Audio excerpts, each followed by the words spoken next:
And we are live. Hello and welcome to Product Lessons, a podcast channel where we talk to product leaders from all over the world and learn from them how they build world class software products. Before I introduce my guest this evening, I want to let you know that this podcast is in four channels. There is a video only content on YouTube, Spotify, SoundCloud, and Apple Tunes, iTunes.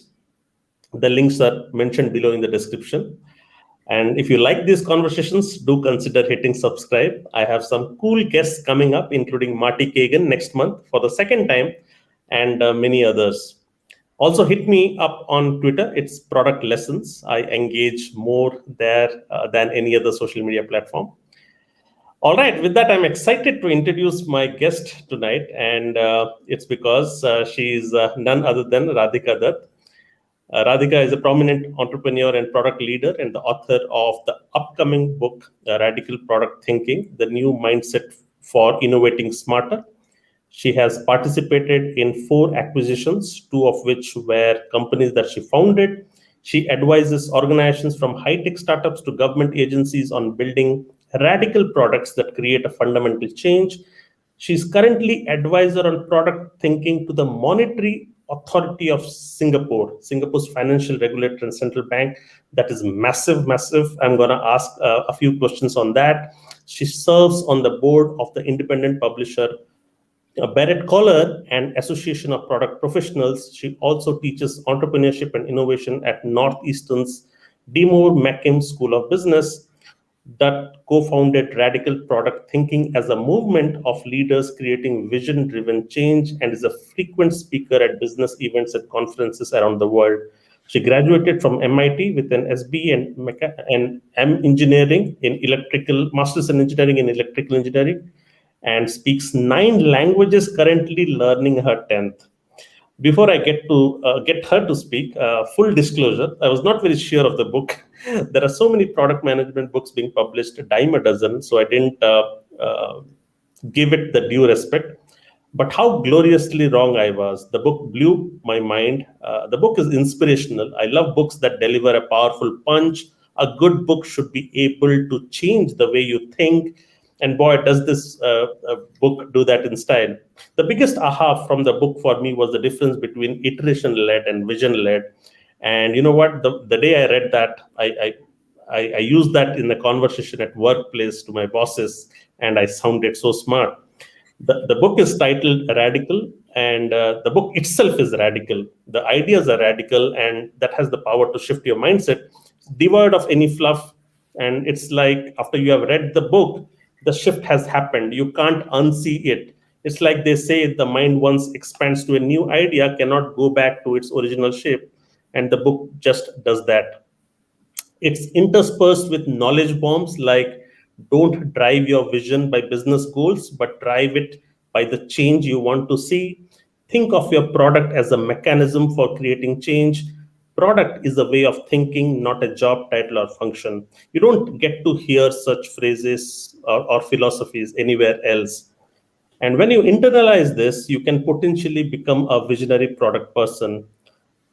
All this while, I never internalized this, but after reading this book, I'm beginning to. So with that, let's welcome Radhika. Radhika, welcome to Product Lessons. How are you doing today? Great. Well, thank you, Ravi. It sounds like you had such a perfect articulation of what the book is about. I'm wondering why we need this podcast at all. No, I meant it with all sincerity. And whenever my mind gets changed, my opinion gets changed, I get really excited. And I feel sorry that I judged the book by its cover without knowing Well, you. I hope you like the cover, though.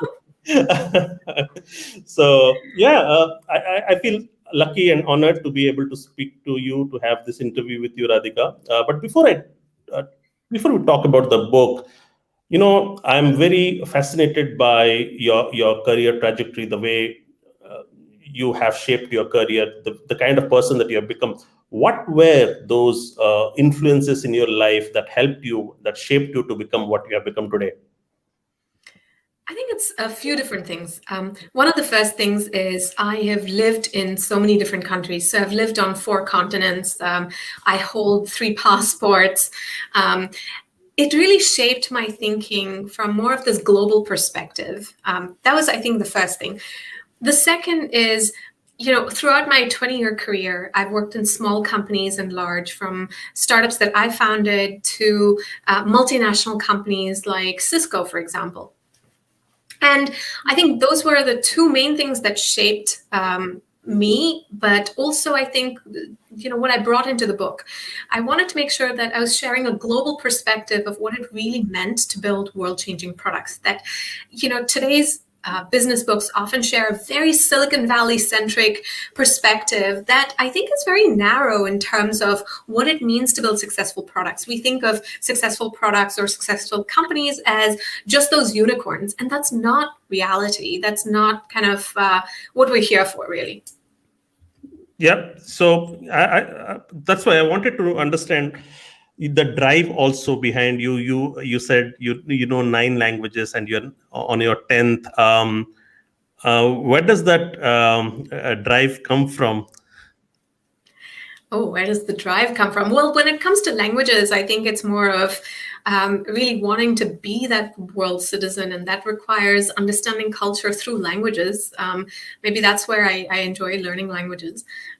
But, it's, I think the drive more broadly is for really wanting to create change in the world. And for me, in building all these different products, working in different companies, I felt like I was building successful products. But, if I looked introspectively, am I bringing change to the world? My products were definitely affecting people, right? But I felt like we could take a bigger perspective in terms of, are we creating change through our products that we really intend in the world? And that was one of the key drivers behind the book as well. Got it. And how did the advisory role for Monetary Authority of Singapore happen? That is quite fascinating. I moved to Singapore about 2.5 years, 3 years ago. So I went there in July of 2018. And in fact, I just came back to Boston in January this year. Having lived there for 2.5 years, I have been fascinated by Singapore. And I talk about it in the book in the sense that I think it's incredible how the country was built with such a clear vision. And maybe I'll take a moment to talk about that here. The country, the way Singapore came about was it reluctantly became an independent country after a failed merger with Malaysia. At the time in the 1960s, so it became independent in 65, but it was mostly a poor, struggling island. It wasn't even clear to anyone, including the first prime minister, if the country was going to survive as an independent country. It had no natural resources. It was even dependent on Malaysia for its drinking water. And to think about how Singapore has come from that struggling island to where it is today, an economic powerhouse, it's all really vision driven. And how it came about was the first prime minister, Mr. Lee Kuan Yew, had a vision for the country. He envisioned a change for Singaporeans. He wanted to give them a better life. And his mechanism for creating that change was Singapore as a product. He, in fact, talked about it like a product. He said, I want to create a first world oasis in a third world region. Or, he talked about it as a platform where businesses could go there to explore the rest of Asia. And so this product was then designed with a clear strategy. So he thought about, so what do businesses need in this oasis? Businesses needed to be easy to communicate. And so English became the official language. But even that is not easy. Let's think about how many countries went into civil war after they became independent after colonialization. But just picking one language over others when you have such ethnic diversity can lead to civil war, which is what happened in those countries. In Singapore, they were so vision driven. They engineered change by then, as part of the strategy, getting buy-in from people, helping them understand why English needed to be the business language. And there are other mother tongues that are respected, including, Mandarin, Tamil, and Malay. Everything was done with a clear vision. And that's what inspired me about living in Singapore. And what I loved about working with the central bank in Singapore is the same vision-driven approach. And I talk about this in towards the end of the book, where I had a chance to interview Ravi Menon, who heads up the central bank.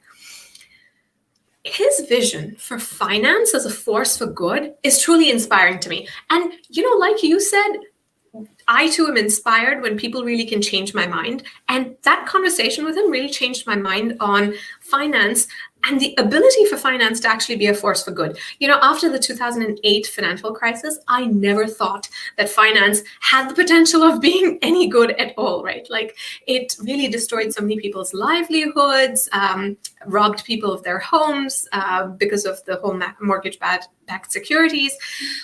But like the way Ravi Menon talks about creating finance as a force for good really systematically comes through in his vision for the monetary authority and how he's systematically creating change. And so, my work with the monetary authority is around a lot of the digital transformation that's happening and helping build those products that systematically create change as a regulator in Singapore. I completely get your position on Singapore. I have lived in Singapore for 4.5 years, and I adore it. Lee Kuan Yew. Whenever I feel that I am not being ambitious enough, I pick his biography just to read it again. I don't think there is any parallel to that man in the world, because somebody with such under constrained resources could envision something. Even the courage to envision something is extraordinary, isn't it? So yeah, and the way you brought this up, that what, you could think of an example like Singapore, a non-product example, and then take inspiration to build visionary products, was also very fascinating for me, because I never took examples or inspiration from such non-product entities and bring that, but now I see things. So thanks for sharing that. um, tell us tell us what led you to write this book. I mean, you, of course, you mentioned that you were inspired by change, but what actually moved you into bringing this book to life? Yeah, I think the biggest thing was partly my frustration at seeing what I call product diseases over and over. So along this 20-year career, right, I had made mistakes when I was building products, when I was scaling my startups. And I learned from those mistakes. And what I found was that even as I was growing in my career, I kept seeing the same pattern of mistakes that others were making. And this and I call these product diseases, and we can talk about that in a moment. But what I realized is, for most leaders, they had one of two choices. The first is that either you help your team avoid those problems by kind of giving them so much direction and resorting to micromanagement, or you have to kind of watch them make those same mistakes, because it's really hard to convey the intuition that you've built through hard lessons to a team who hasn't had those hard lessons. Right. So the hardest problem as a leader, even if you know exactly what you're doing, is hard to convey intuition to your whole team. Right. And so what was really missing, I found, in the world of business is a very systematic methodology for how do you build successful products, and whatever you've learned through that intuition, like if you are that visionary, how do you actually get your team to be that? And it was driven by this idea that, first of all, by the way, does one actually have to be this innate visionary to create such world-changing products, or is this something that any of us could just learn how to build, because there's a methodology for doing that? Right. And so this is where we, myself along with two ex-colleagues, we created radical product thinking as a framework so that we could give people such a methodology for systematically building world-changing products. And we started to test it out with organizations of different sizes. And over time, it just started to become this movement that became global completely organically. And that's where, I would get a lot of people reaching out saying, do you have this toolkit with an example that's already filled out that I could use? I just need a voiceover for, am I doing this right? And so that's where the need for the book really became obvious, and what led me to write the book. Got it. And as I said, my aha moment was understanding the difference between vision-led and iteration-led. So could you, for the benefit of our audience, let us know what are the primary difference between vision-led and iteration-led? Yeah, I think the main thing with being iteration led is, until now, that's what we've really learned we have to do to be able to build successful products. We've learned that we have to iterate fast, move fast, break things. And organizations are increasingly more short term driven since the 1980s. This is kind of how markets have shaped that we have to be more short-term driven, continue to think about quarterly results, etc. And it leads us to continuously make small iterative changes as opposed to really thinking of fundamental change.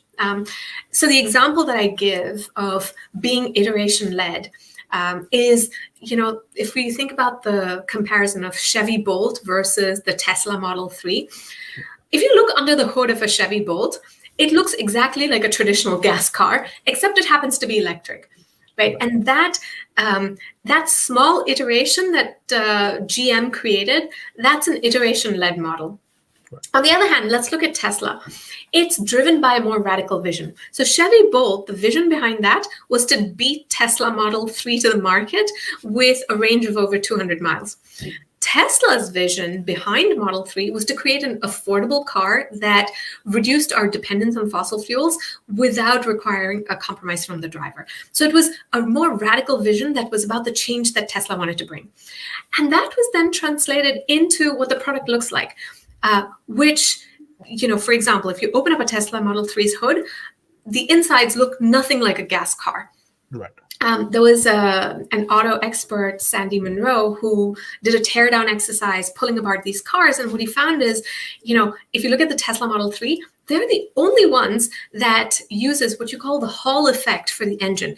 This guy, Sandy Munro, he had never seen this Hall effect used in electric vehicles before, but Tesla had figured out a manufacturing process that he said he didn't even know how Tesla was doing this to be able to create this Hall effect in the car.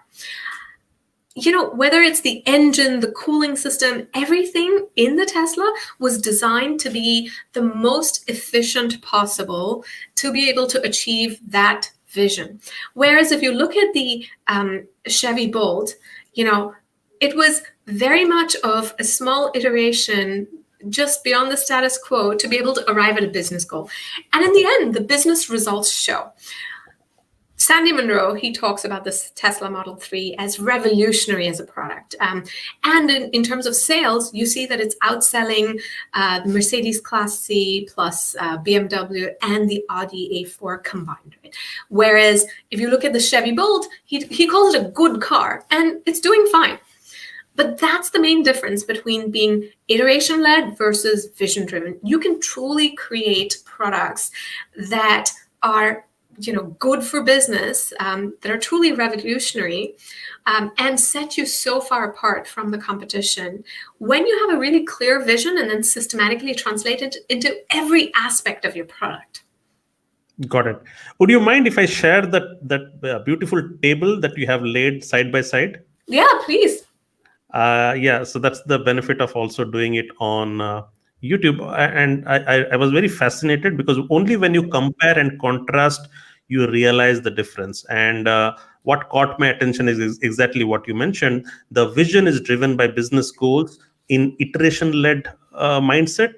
But in radical product thinking, the vision is driven by the change you want to see. And you know what? Over the years, even today, after all these years of building products, when I'm interviewed, I often say, okay, so if they ask me, how do you build a product? I would say, okay, tell me what your business goals are. And then I would align my products. And that's how we have been fed, right?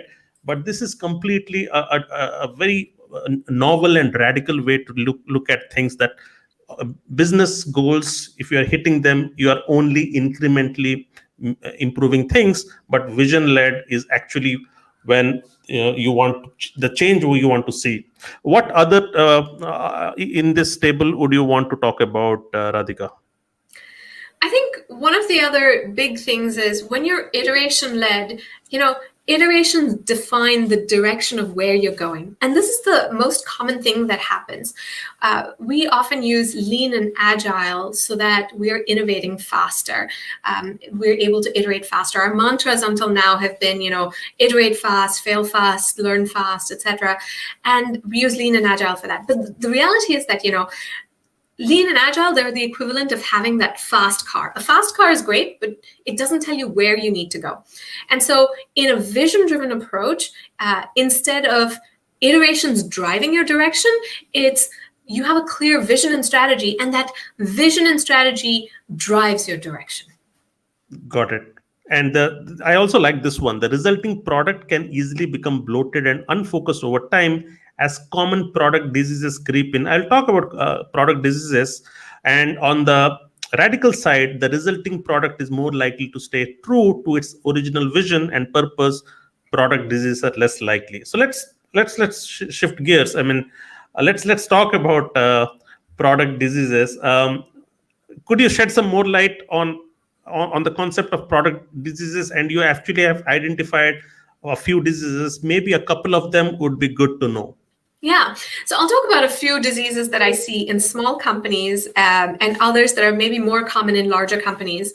Product diseases are basically, when our iterations are missing a really clear vision and strategy to drive those diseases. And so the most common disease for a startup is pivotitis, right? We've learned that as a startup, you have to keep pivoting until you find product market fit.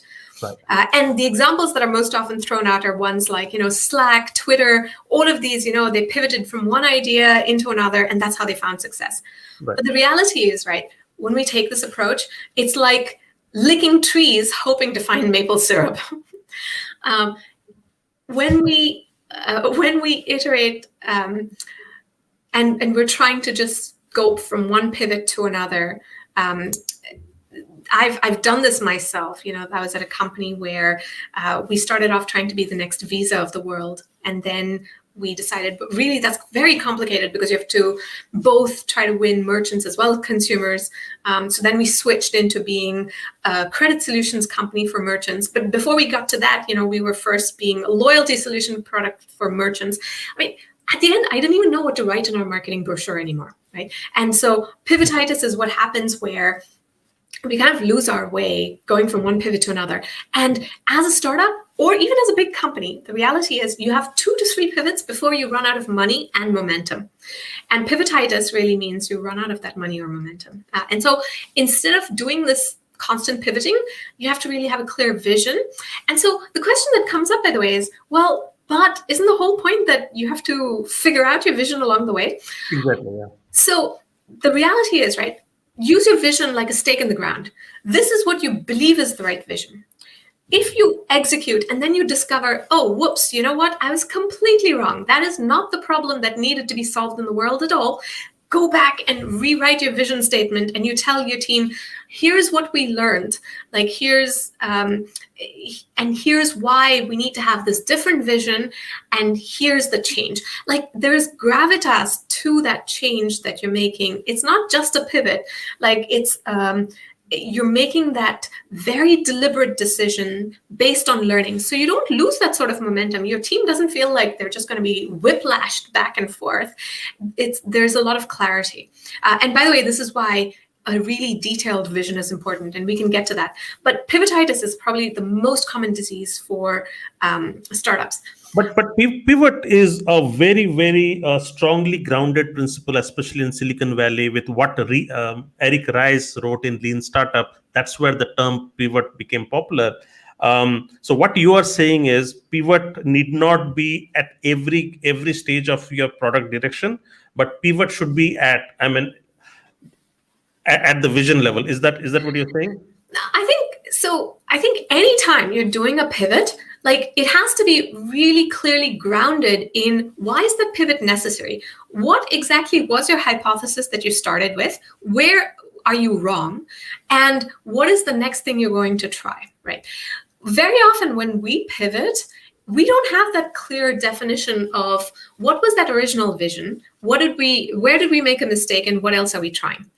If you're just trying one strategy after another, right, that leads to pivotitis because you're not driven by any sort of direction. You're just trying different things. That's the example of, licking trees, hoping for maple syrup kind of thing. And there are sometimes, examples like Twitter and Slack where you just happen to hit maple syrup because you licked a maple tree. But it's not quite, statistically, that's very hard to find.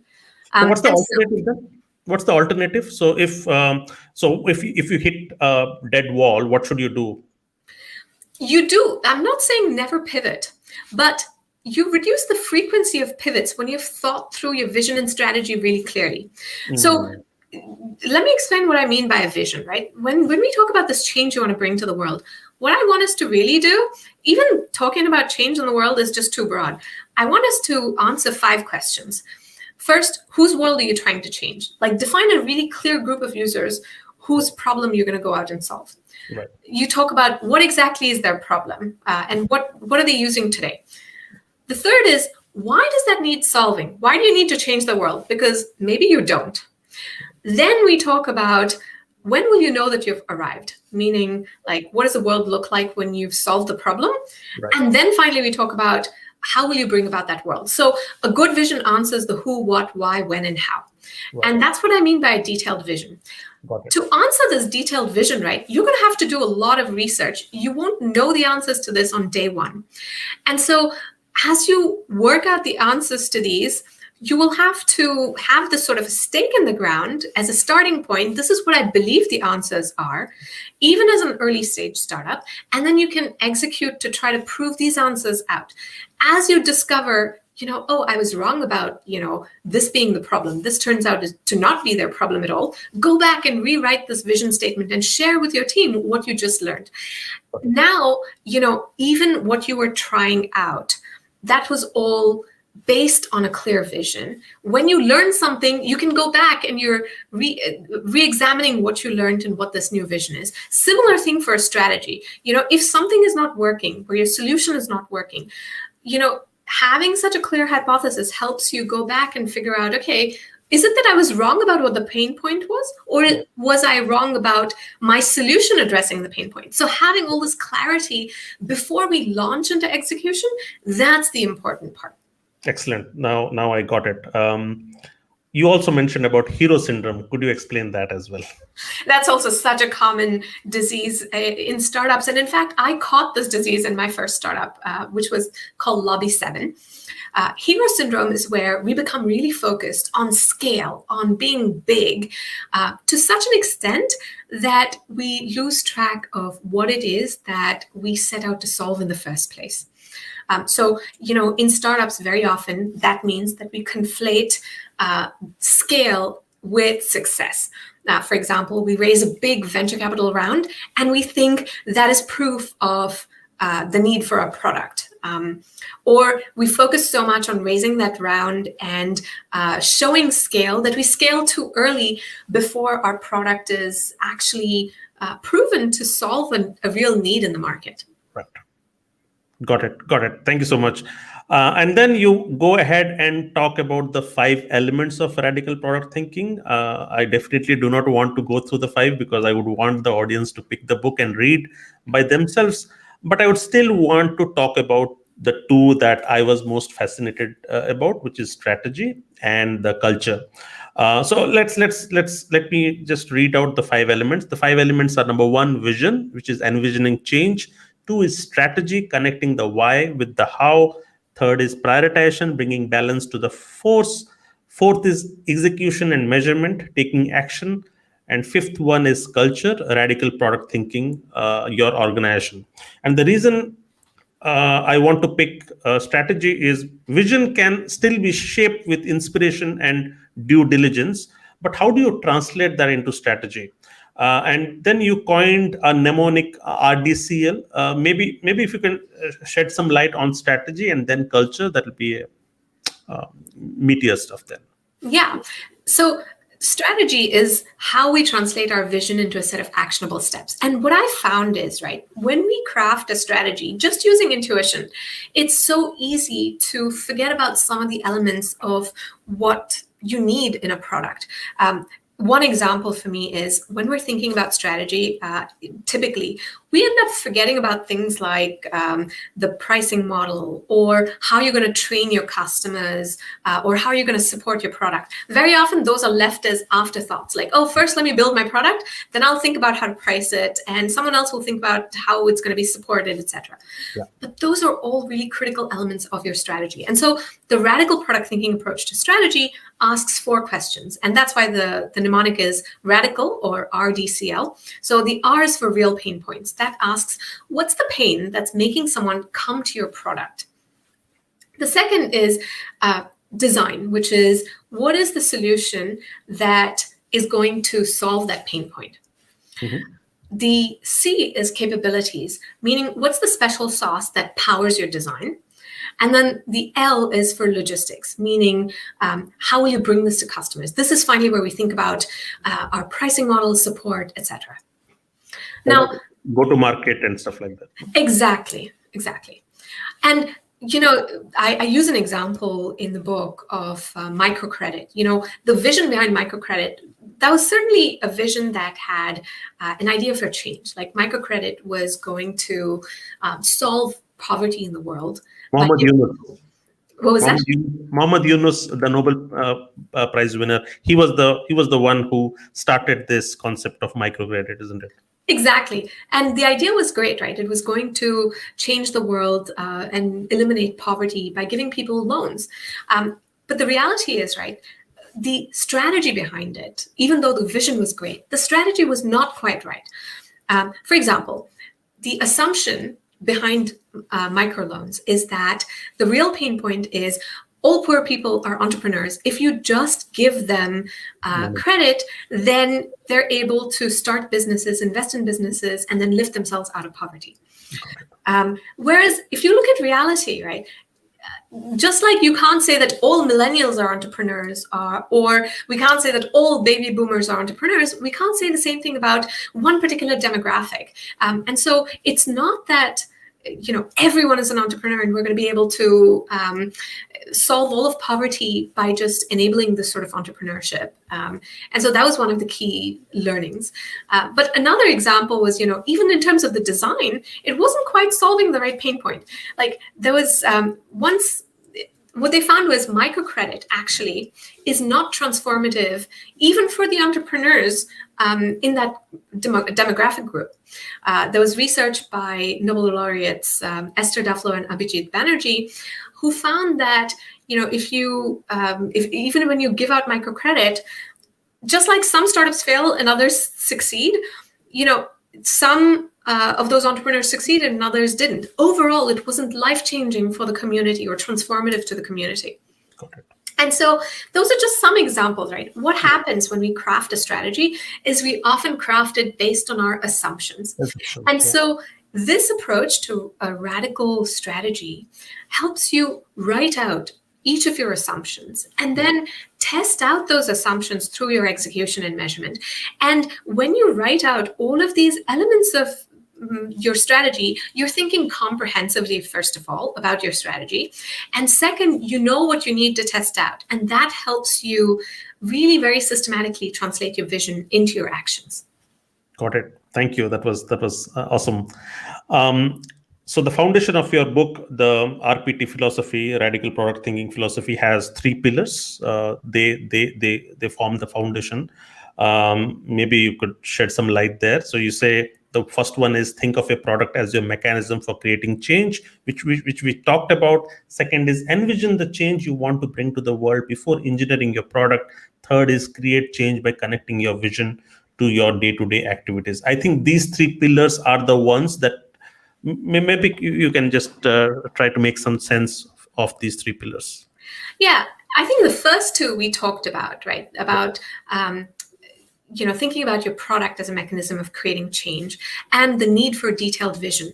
I think where product diseases often come up is where there's a break in the chain when we're going from vision all the way down to everyday activities.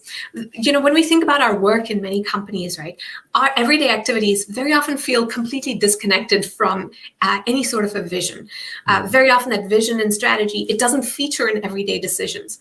Right. And wherever you see this sort of a break in the chain that goes from vision down to your everyday activities, that's where product diseases creep up. And my goal with radical product thinking and these 5 elements is for us to be able to translate vision and strategy very systematically into everyday activities. And this is where, and I'm happy to talk about prioritization as well. If we have time, you can tell me. Sure. Okay, so very often, I talk about how vision and strategy get disconnected from actions. Well, for example, a customer comes along and says, hey, I'll buy if you add this one custom feature. And we know it's good. It's not good for our vision, but we say, okay, yes, let's do it. It's going to be good for the short term. And by the way, that's one of the diseases I call obsessive sales disorder. Why does that happen? It happens because our everyday decisions then become disconnected from that vision. And so it's important to think about that vision as we make those decisions. And prioritization means that we're really balancing the long term and the short term as we make decisions. Because intuitively, that's really what we're doing when we make decisions. So instead of just relying on intuition, let's actually communicate that intuition. So in the radical product thinking way, you draw 2 axes. Your y-axis is your vision, and your x-axis is survival. That's the short-term stuff. And so things that are good for the vision and good for survival, of course, those are easy decisions. That's the ideal quadrant. But if you're always just focused on this ideal quadrant, then you're just still being very short-term driven. And so sometimes you have to be investing in the vision. This is where it's not good for your survival in the short term, but it's good for the long term. So an example when you're building a software product is, if you, for example, have to do refactoring code for 3 months, you're investing in the vision. And the opposite of that is where you're taking on vision debt. When you take on that custom feature to win that client, you're doing something that's helping you survival in the short term, but it's not good for your long-term vision. So you're taking on what I call vision debt, which is like technical debt, except it's on the vision side. Lovely. And so, as leaders, we have to help our teams see what's the right trade-offs between the long term and the short term. And by drawing up this X and Y axis and talking about our decisions openly when we're taking on vision debt, etc., that really helps teams feel like, oh, this leader isn't just sort of losing confidence in the vision, and that's why we're just accumulating vision debt, but it helps convey this purpose. Like, why are we taking on vision debt? How will we overcome it? When will we invest in the vision? Those sorts of discussions are really important, and that helps you bring your vision into your everyday decisions. And then finally, the way we execute and measure, very often, we're just measuring popular metrics. Most common things are revenues, number of users, time spent on site, all of these things. And I'm not saying those metrics are not important. Of course, revenues are important. I mean, you don't survive as a company if you're not, getting revenues. But that may not be the only measure of success for your product. Like, the way we measure, we have to be measuring, are we creating the change that we intended? And that sort of measurement has to be derived from your vision and strategy. So for every element of your vision or strategy, like, how will you prove that out? How will you know if it's working or not? That's really where your measurement has to be derived from. Got it. So when you talked about the vision, the short term and the long term, so one of the frameworks that often is used in companies is Horizon 1, Horizon 2, Horizon 3. So that the development pipeline is distributed not just to your immediate needs, but to your future needs, innovations and stuff like that. So is there a drastic difference, or you would say this is similar to that as well? See, for me, those horizons are great, but it doesn't help me understand the trade-off I'm making. The reality is that whether I'm a software developer who is deciding, how to code something, I'm making that decision whether to code something for the short term and take on technical debt, or I'm going to do something more long term. I'm deciding those priorities that, as a product manager or as a leader, you cannot be in every single meeting. And so you always want to convey to people, what's your intuition for decision making? What are the right trade-offs between the long term and short term as you see it? Right. And it's that sort of communication of intuition and those trade-offs, so that you don't have to be in every meeting. You want every person in your whole organization to know the right trade-off so that they'll make those right decisions even when you're not in that meeting. Got it. And this is how any organizations can scale without losing vision, isn't it? Um, Exactly. And it's how we can scale as leaders right. without having to resort to micromanagement. Like it's Got it. really hard to spread our thinking, I've found, and which is, why a lot of these elements are designed as, specific tools that help us communicate these ideas as well. Got it. So help us understand. So somebody's reading this book or listening to this podcast on a weekend and goes to workplace on Monday. And how does he start? What does he tell to the management? Other than, of course, handing over a copy of your book to the management. That's a brilliant start. No, actually, I'm serious in the fact that sometimes it really helps to talk openly about these ideas, and to talk openly about those ideas. One of the first things that I actually do is to start the conversation by talking about product diseases, and product diseases being so common across any industry and size of company, and starting the conversation there. Which product diseases are we coming across? Organizing some sort of a book club discussion, even to say, what are these product diseases that we're seeing in our organization? That is one of the fundamental reasons to be able to bring in change, because these are some new ideas, right? And anytime you're bringing change in your organization, you have to talk about why you're creating change. This is a bit recursive, right? In that it's the same ideas behind radical product thinking. You have to first answer the why. Why is that change needed? And so in your organization, talk about what's the problem that you're seeing. Why do you need to bring in these radical ideas and this really detailed vision, etc.? So start by talking about product diseases. In organizations where you don't have that psychological safety, where you cannot talk about product diseases, the way I sneakily introduce this is I start by using this 2x2 of vision versus survival in the product team meetings at a grassroots level, with your developers. As you're doing your sprint planning, start by talking about what will we take on in this sprint. Start by, drawing up vision versus survival, and do your sprint plan based on how much you're doing in the ideal quadrant, investing in the vision or vision debt. And when you start there, it kind of forces that conversation. Well, what exactly is our vision? And that'll be that next step. You'll be able to set the vision for your team by doing it as a group exercise.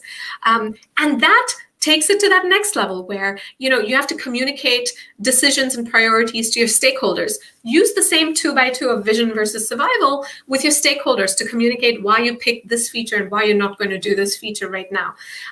And that brings that to the next level with your stakeholders, and you talk about here's our vision and here's how we define survival in the short term.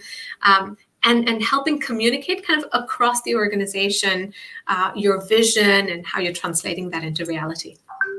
Excellent, Radhika. Your passion is infectious. It has easily rubbed off on me, and I'm gonna take notes and present it to my management on Monday. uh, Brilliant. so somebody who is so vision led, not with a career and products. What is your vision for the next 10 years? How have you crafted your vision? What is the change that you want to bring to the world? A lot of these ideas that you're hearing about radical product thinking, I've really used them in creating this book. And I think about this book as my product to be able to create the change that I want to see. I really want to change how we build products today. I want to make sure that we're more vision driven. One of the reasons is because I feel like, if we want to build products, we have to recognize that we are affecting people's lives with our products. Right. And we have the ability, kind of like doctors, we're treating a problem that our patient has, right? But we cannot say that, what, I gave you this medicine, good luck with it. If something happens to you afterwards, that's not my problem. Like, doctors don't do that. There's a Hippocratic oath for a reason. We, as product people, are creating change in the world for our users through our products. We're affecting society through our products. We have to be able to think about what is that change we envision for them, and take responsibility for it. And so in my book, I also talk about the Hippocratic Oath of Product and how we can embrace that responsibility. For me, being vision-driven helps us do two things. It helps us build successful world-changing products, and two, it helps us take that responsibility so that we can create a better world for all of us. And so my vision for this book is to help bring about that change. And one of the ways that I try to apply this is, in how I measure success. It's not about, for me, just looking at book sales numbers and so on. However this book does, right? I'm glad to hear kind of what you said at the very beginning of our conversation, that it got you to see the world differently. And it's hard to unsee it once you've seen it. So I'm happy to have provided, if we look at that matrix analogy of the red pill versus the blue pill, I'm happy to have provided that view that you can now not unsee. And so success for me is being able to create change and helping people create change and create the world that they want to see. Excellent. Well, this brings us to the end of a fascinating conversation with Radhika. Radhika, if the audience wants to get a copy, first of all, is the book out already? I know you provided me a draft version in PDF, but is the book out, and can people go and buy it? The book is out on September 28th. That's the launch date. So just a little over a week now. And the book will be on Amazon, Barnes & Noble, Book Depository if you're an international audience, which does free shipping, and at your local bookstore. So you can find the book there. You can also feel free to reach out to me on LinkedIn. I always love to hear how people are creating change in the world and how they're applying radical product thinking to, such different areas, whether it's nonprofit, government, or high-tech products. Thank you, Radhika. And thanks for being on this show, and keep inspiring and keep changing the world. Bye-bye. Thank you for having me.